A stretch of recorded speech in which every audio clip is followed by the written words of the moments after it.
پہلے زمانے میں لڑائی کے لیے، حملہ کے لیے تلوار اور دفاع کے لیے ڈھال. تو جنگجو لوگوں کے ایک ہاتھ میں ڈھال ہوتی تھی اور ایک ہاتھ میں تلوار ہوتی تھی. تو خندق کی جنگ میں مرحب جب خندق پار کر کے آیا تو اس نے کہا ہے کوئی میرے مقابلے میں؟ وہ سارے بیٹھ گئے، کوئی نہیں کھڑا ہو. حضرت علی کھڑے ہوئے، یا رسول اللہ انا لہو، میں جاؤں گا. میرے نبی جیسی شخصیت، علی جیسی شخصیت کو کہہ رہے ہیں بیٹھ جا، تجھے پتہ ہے یہ امر ہے، یعنی تو اس کے ٹکر کا نہیں ہے، بیٹھ جا. بڑے بڑے نہیں کھڑے ہو رہے، تو بچہ ہے، ابھی 21 سال 23 سال عمر تھی. انہوں نے کہا کون ہے میرے مقابلے میں؟ پھر سب عمر جیسے شاہ سوار، زبیر جیسے، طلحہ جیسے. علی کھڑے ہو گئے، یا رسول اللہ انا لہو، میں ہوں. آپ کہو بیٹھ جا، یہ عمر ہے. پھر اس نے کہا کدھر ہے تمہاری جنت جس میں دعوے کرتے ہو شہید ہوں گے تو جائیں گے، تم میں کوئی جنت کا شوقین نہیں ہے؟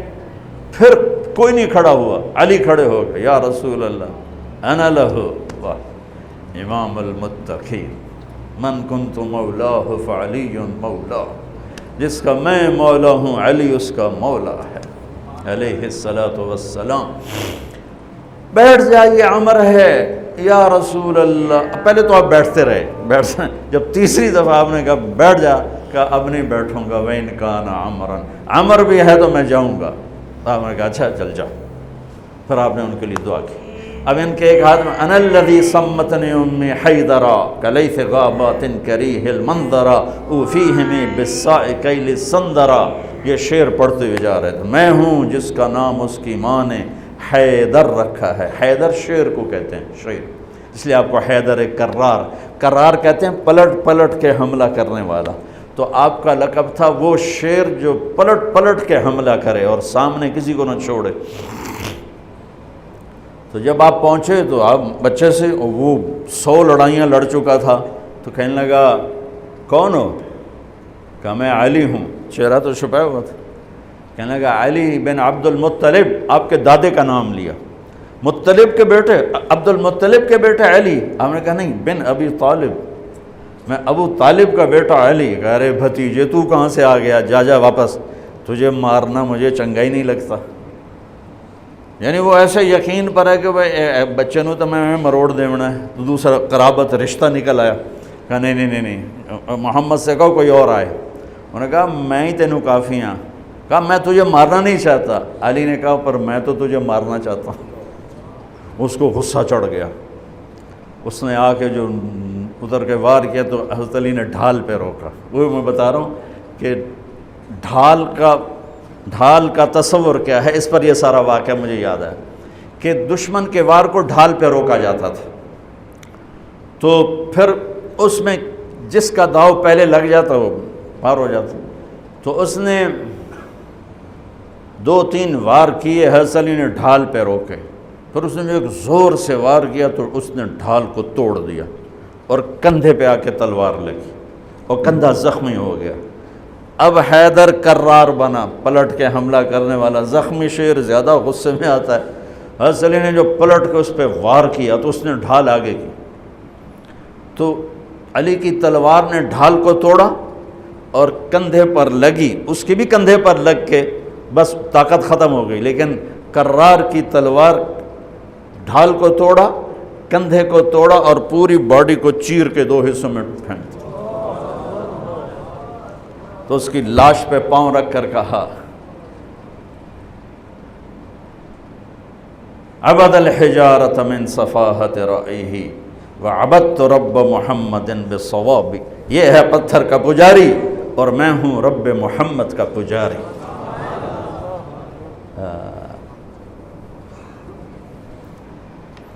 علی تقتحم الفوارس هكذا عني وعنهم أخروا أصحابي عبد الحجارة من صفاحة رأيه وعبدت رب محمد بالصواب وعفت عن أثوابه ولونني كنت المقتر بزني أثوابي لا تحسبن الله خاذل دينه ونبيه يا معشر الأحزاب. یہ اشعار فی البدیع پڑھے جس میں سے میں نے ایک کا ترجمہ آپ کو کر کے دے دیا ہے۔ تو ڈھال کیا ہے؟ دشمن سے بچاؤ۔ تو کوئی ڈھال ہونی چاہیے جو شیطان سے بھی بچاؤ ہو، وہ تو کم بخت ہمارے دل میں اتر جاتا ہے۔ تو میرے نبی کی ایک حدیث، الصوم جنہ، الصوم جنہ، الصوم جنہ، میں دہرا رہا ہوں، روزہ ڈھال ہے، روزہ ڈھال ہے۔ نماز ڈھال ہے؟ نہیں۔ زکوٰۃ ڈھال ہے؟ نہیں۔ حج ڈھال ہے؟ نہیں۔ جہاد ڈھال ہے؟ نہیں۔ تبلیغ ڈھال ہے؟ نہیں۔ تلاوت ہے؟ نہیں۔ تہجد نہیں۔ تسبیح نہیں۔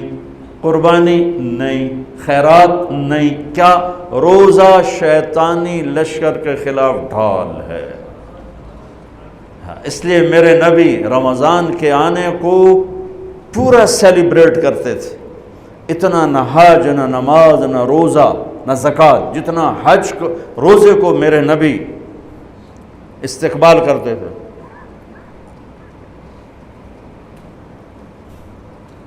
آپ ممبر پر کھڑے ہوئے، کہا وہ کون آ رہا ہے؟ یوں کہا۔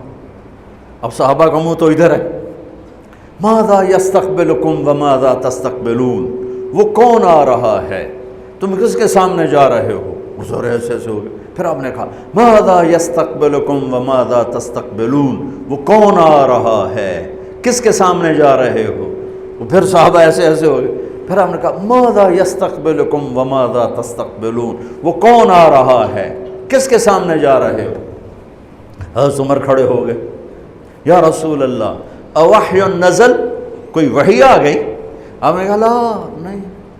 عدو حضر، کیا کسی دشمن نے حملہ کر دیا؟ آپ نے کہا لا نہیں۔ کہا تو پھر کیا ہے؟ ہم نے کہا رمضان آ رہا ہے۔ سبحان اللہ، وہ کون آ رہا ہے؟ رمضان آ رہا ہے۔ رمضان کیا آ رہا ہے؟ ڈھال آ رہی ہے۔ کیا ہے؟ شیطان کا حملہ۔ یہ ایسی ڈھال ہے، دشمن سامنے سے وار کرے گا، ڈھال آگے کرو گے، اور وہ پیچھے سے آئے گا، تم پیچھے مڑ کے ڈھال کو ادھر لے جاؤ گے، ادھر آئے گا تو ادھر کرو گے، ادھر آئے گا تو ادھر کرو گے، پیچھے سے آئے گا تو پیچھے کرو گے، لیکن وہ تو ٹوٹ سکتی ہے۔ روزہ وہ ڈھال ہے، اگر صحیح کر گئے تو پورے دنیا کے شیطان نہیں توڑ سکتے۔ رمضان آ رہا ہے۔ رجب سے اہتمام شروع ہو جاتا تھا، 2 مہینے پہلے رجب کا چاند دیکھتے میرے نبی فرماتے اللہم بارک لنا فی رجب و شعبان وبلغنا الی رمضان، یا اللہ ہمارے رجب اور شعبان میں برکت دے دے اور ہمیں رمضان نصیب فرما، رمضان ہمارے مقدر فرما۔ اور رمضان کو میرے نبی نے جس طرح قرآن سے آباد کیا، سبحان اللہ، اللہ تعالیٰ نے رمضان کا نام رکھا قرآن میں، محرم، صفر، ربیع الاول، ربیع الثانی، جمادی الاولی، جمادی الثانی، رجب، شعبان، شوال، ذوالقعدہ، ذوالحج، 11 مہینوں کے نام عربوں نے خود رکھے۔ 12واں مہینہ رمضان اللہ نے قرآن میں اس کا نام رکھا اور پھر عربوں سے رکھوایا، چونکہ اللہ نے قرآن اس وقت پڑھا تھا جب زمین آسمان بھی نہیں تھے، تو اللہ نے قرآن کی تلاوت فرمائی اور اس میں شہر رمضان آیا تھا، شہر رمضان الذی انزل فیہ القرآن۔ اللہ نے اور کسی مہینے کا نام قرآن میں نہیں لیا۔ محرم، وہ حرم، وہ یہ محرم کا مہینہ نہیں، وہ اور معنی میں ہے، وہ اور معنی میں ہے۔ صحابہ میں صرف ایک صحابی کا نام لیا، زید، فلما قضا زید منہا وطرا زوجناکہا، جن کو اللہ کے نبی نے اپنا بیٹا بنایا تھا، اور 12 مہینوں میں ایک مہینہ رمضان، جب قرآن میرے نبی نے تلاوت فرمایا تھا تو اس میں بھی رمضان کا نام تھا۔